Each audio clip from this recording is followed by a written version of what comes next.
नौजवान ने बूढ़े आदमी को धक्का देते हुए कहा कि अगर मेरे मकान का किराया नहीं दे सकते तो आज ही मेरे मकान को खाली करो और मैं अभी तुम्हें तुम्हारा सामान पकड़ाता हूँ।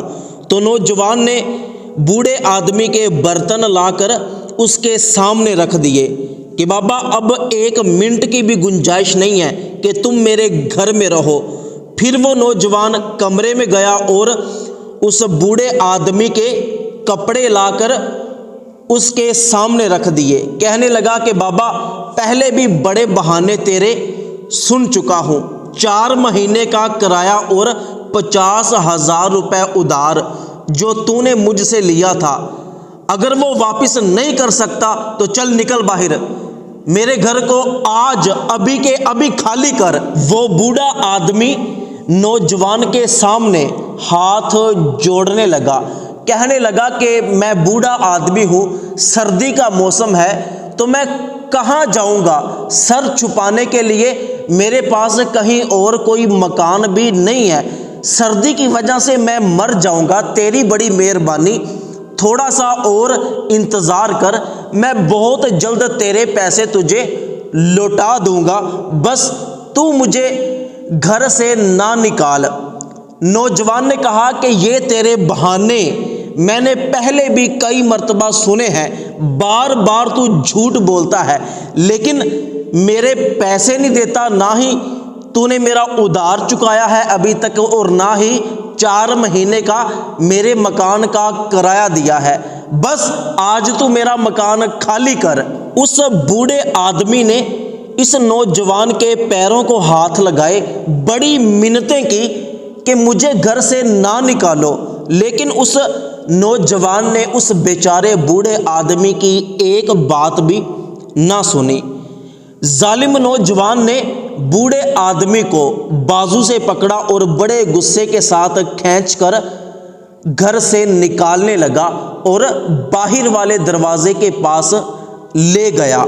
वहां पर बूढ़े आदमी ने दरवाज़ा खोलने नहीं दिया। फिर बूढ़े आदमी ने नौजवान के पैरों को हाथ लगाए, कहने लगा कि बेटा मुझे सिर्फ 1 हफ्ते की मोहलत दे दो, 7 दिनों के अंदर अंदर मैं तुम्हें इस मकान का किराया भी दे दूंगा और तुम्हारा 50,000 रुपए भी दे दूंगा। नौजवान ने आखिरी मर्तबा गुस्सा खाते हुए बूढ़े आदमी से कहा कि सिर्फ 1 हफ्ते की तुम्हें मोहलत है, अगर 1 हफ्ते में मेरे पैसे मुझे ना दिए तो तुम अपना हाल खुद देख लेना।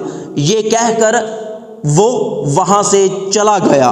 तो मालिक मकान नौजवान के जाने के बाद वो बूढ़ा आदमी बेचारा बहुत ज़्यादा परेशान था कि बूढ़ा आदमी हूँ, मेहनत मजदूरी इस उम्र में कर नहीं सकता, बाल बच्चे हैं नहीं, तो मैं कहाँ से किराया दूंगा, कहाँ जाऊंगा। फिर वो बूढ़ा आदमी नमाज पढ़ने लगा और अल्लाह पाक से दुआ मांगने लगा कि या अल्लाह इस उम्र में मुझे इस तरह रसवा ना कर, मेरे आगे पीछे कोई नहीं है, मेरी मदद फरमा। दूसरी तरफ वो नौजवान रात के वक्त सो रहा था कि अचानक कोई सफ़ेद लिबास वाला इंसान उसके पास आया। वो डर गया, सहम गया, पूछने लगा कि आप कौन हो, मेरे घर में कैसे आए हो और इस तरह मुझे क्यों जगाया है। तो उस सफ़ेद लिबास वाले इंसान ने कहा क्या तू चाहता है कि तुझे जन्नत मिले। नौजवान ने कहा कि हाँ, ये कौन नहीं चाहता कि उसे जन्नत मिले, मैं बिल्कुल जन्नत में जाना चाहता हूँ। तो उस सफ़ेद लिबास वाले इंसान ने कहा कि वो बूढ़ा आदमी जिसने तुझसे 50,000 रुपए उधार लिए थे और 4 महीने का जिसने तुझे किराया देना है उसको माफ़ कर दे, किराया भी माफ़ कर दे, उसका उधार भी माफ़ कर दे, अल्लाह पाक इसके बदले तुझे जन्नत अता फरमाएगा। तो फिर अचानक उस मालिक मकान नौजवान की आंख खुल गई, वो डरा हुआ और सहमा हुआ था।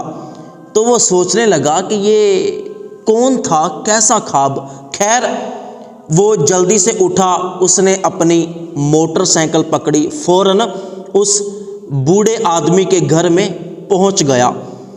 بوڑھے آدمی نے جب اس کو دیکھا تو پریشان ہوا، تو بوڑھے آدمی نے مالک مکان نوجوان سے کہا کہ میں نے 7 دن کی مہلت مانگی تھی، ابھی صرف 3 دن ہوئے ہیں، آپ پریشان نہ ہوں، میں آپ کو آپ کے سارے پیسے دے دوں گا۔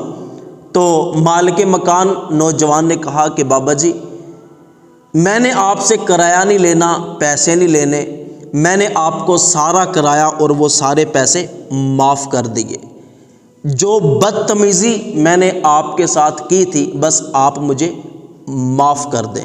تو اس طرح مالک مکان نے کرایہ بھی معاف کر دیا اور بوڑھے آدمی نے اس کو معاف بھی کر دیا۔ تو دوستو، اگر ہم دنیا کی زندگی میں کسی پر رحم کریں گے تو قیامت کے دن اللہ پاک ہم پر رحم کرے گا۔ اگر آپ نے کسی کو قرض دیا ہے تو وہ قرض واپس نہیں دے سکتا، بیچارہ غریب ہے، تو آپ اللہ کی رضا کے لیے اسے معاف کر دیں، اللہ پاک آپ کو جنت عطا فرمائے گا۔ اور اگر آپ کے ہاں کوئی کرایہ دار ہے، وہ بہت زیادہ غریب ہے، تو وہ کرایہ ادا نہیں کر سکتا، تو کبھی کبھار آپ اس کو کرایہ معاف کر دیا کریں، انشاءاللہ اللہ پاک آپ سے راضی ہوگا۔ تو ثواب کی نیت سے اس ویڈیو کو اپنے تمام دوستوں تک ضرور پہنچائیے گا۔